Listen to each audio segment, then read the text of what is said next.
Congratulations to you on SteelX. So Yogesh ji, जैसे कि government already इतना ज्यादा green energy, green steel, green fuel, green हर चीज ग्रीन के लिए एम्फोसाइज कर रही है, काफी इंडस्ट्रीज को सपोर्ट कर रही है. As steel already it pays I think more than 60% of Indian industries. तो ये जो हमारे जीएसटी में रिफॉर्म्स हुए हैं और ये जो नए BIS कोड्स आए हैं, तो यू थिंक ये कितना हेल्पफुल है हमारे ग्रीन स्टील इंडस्ट्री के लिए और किस हद तक हमारी स्टील इंडस्ट्री को बेनिफिट करेगा सर? फर्स्ट ऑफ ऑल मैं आप लोगों के सामने ये कहना चाहूँगा कि ये सारा सब कुछ जो रिफॉर्म्स हो रहे हैं, इस रिफॉर्म्स के पीछे एक सशक्त भारत की नींव रखनी है. और ये जो ट्रम्प टैरिफ का जो इम्पैक्ट है वो हमारे इंडस्ट्री पे, हमारे कंट्री पे कम से कम हो, इसी की चीज़ को आगे लेके जाते हुए इस इम्पैक्ट को कैसे हम काउंटर करें, इसको हम आगे लेके जा रहे हैं. और हमारे मिनिस्ट्री ने सबने इसमें काफ़ी मंथन करके ये किया है कि जीएसटी में हमको एक रिफॉर्म लाना है. और वी आर रियली ग्रेटफुल कि ये रिफॉर्म जो है हमारे आम आदमी के लिए बहुत बेनिफिट है.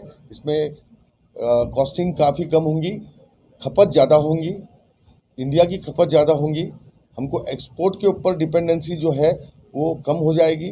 और हम लोग एक्सपोर्ट को कैसे बढ़ाए, इंपोर्ट कैसे कम करें, इसके ऊपर हमारा फोकस बढ़ाने के लिए ये सारी चीज़ें रिफॉर्म्स हो रहे हैं. अभी रही बात स्टील इंडस्ट्री की, तो स्टील इंडस्ट्री का एक पेंडिंग इशू अभी भी जीएसटी में चल रहा है. हम लोग कुछ अमेंडमेंट की बात कर रहे हैं क्योंकि ग्रीन स्टील के लिए हम लोगों को रॉ मटेरियल जो है वो स्क्रैप है. और अगर हम लोग स्क्रैप यूज़ करते हैं तो स्क्रैप जो है वो अनऑर्गेनाइज सेक्टर से आता है.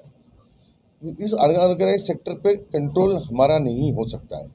तो इसको एक तो ऑर्गेनाइज वे में लाना पड़ेगा, और ऑर्गेनाइज में लाने में जो चैलेंजेस है उसमें जीएसटी में रिफॉर्म्स लाने पड़ेंगे.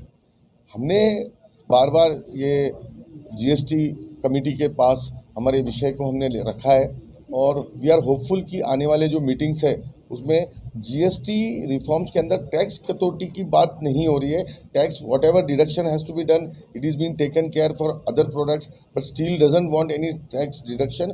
But steel industry urge for a policy में कुछ चेंजेस लाने के लिए 16(2)(c)(a) के एक्ट के अंदर चेंजेस लाने के लिए, जहाँ पर ये जो रॉ मटेरियल है, जो स्क्रैप है, वो एक ऑर्गेनाइज सेक्टर में आ जाए और उसका जो यूज़ करने के लिए जो जीएसटी के जो हर्डल्स हो रहे हैं वो एलिमिनेट हो. योगेश जी, आपसे ये पूछना चाहेंगे क्योंकि बेसिकली जो हमारा पावर करता है during steel manufacturing, that is our furnace and which is powered by the coal. तो अभी हम लोग सर अभी रॉ मटेरियल की बात करें, ग्रीन एनर्जी की बात करें कि हम स्क्रैप को यूज़ कर सकें सर. दो चीज़ें हैं कि ग्रीन इनिशिएटिव के अंदर जो भी स्क्रैप है, मैं स्टील की बात नहीं कर रहा हूँ, मैं अन्य कोई भी प्रोडक्ट की अगर बात करते हैं, जो चीज़ स्क्रैप हो चुकी है उसको नेट ज़ीरो कार्बन में लिया गया है as a raw material of net zero carbon.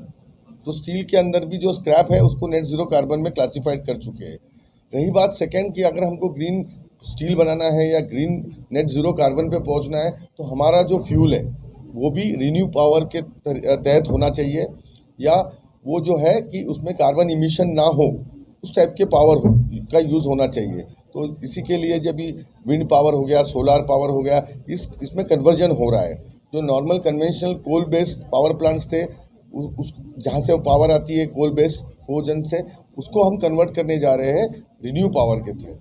और इससे करने से ये जो है कि ग्रीन इनिशिएटिव जो हमारा संकल्प है नेट ज़ीरो कार्बन की तरफ जाना है, वो हम जा पाएंगे. पर ये करने के लिए कुछ टेक्नोलॉजी में चेंजेस होंगे, कुछ कैपेक्स करनी पड़ेंगी, और ये सब सारी चीज़ों के लिए इंडस्ट्री और पॉलिसी मेकर्स के में एक चिंतन हो रहा है, डिस्कशन चल रहे हैं और एक पॉलिसी रिफॉर्म्स होने वाले हैं.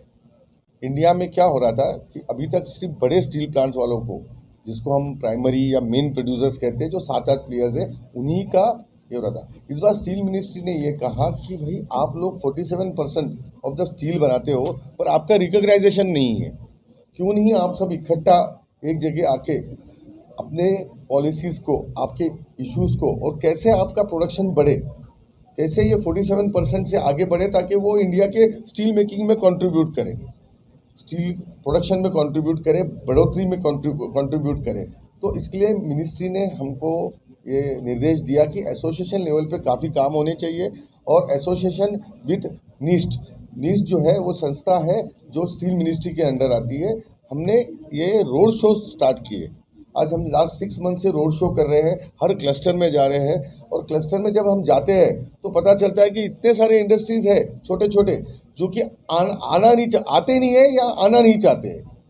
एसोसिएशन के साथ बोलो या मिनिस्ट्री के साथ बोलो, जो अपना अपना काम से काम करते हैं, छोटे से गांव में अपना प्रोडक्शन करते हैं, वहाँ की नीड को फुलफिल करते हैं, वहाँ की स्टील की डिमांड को स्टील को फुलफिल करते हैं। तो ऐसे सारे छोटे लोगों को हमने इकट्ठा किया है। हम हर क्लस्टर में जाके उनका सारा जो नो हाउ है, उनकी क्या कैपेसिटीज़ है और वो क्या प्रोडक्शन करते हैं, इसकी पूरी जानकारी लेके हमने उन सभी को स्टील महाकुंभ में इनवाइट किया है।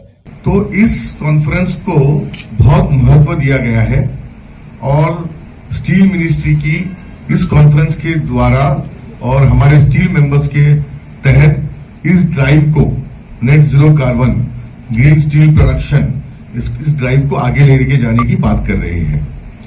ये कॉन्फ्रेंस जो है इसको हमने इस बार नाम दिया है स्टील महाकुंभ। तो स्टील महाकुंभ का जो मकसद था कि to take the drive of green initiative green steel, और इसकी शुरुआत हुई 6 महीने पहले से। हम लोगों ने स्टील महाकुंभ का प्रमोशन और ग्रीन स्टील का प्रमोशन हमने क्लस्टर्स में जा जाके ये किया है। हमारा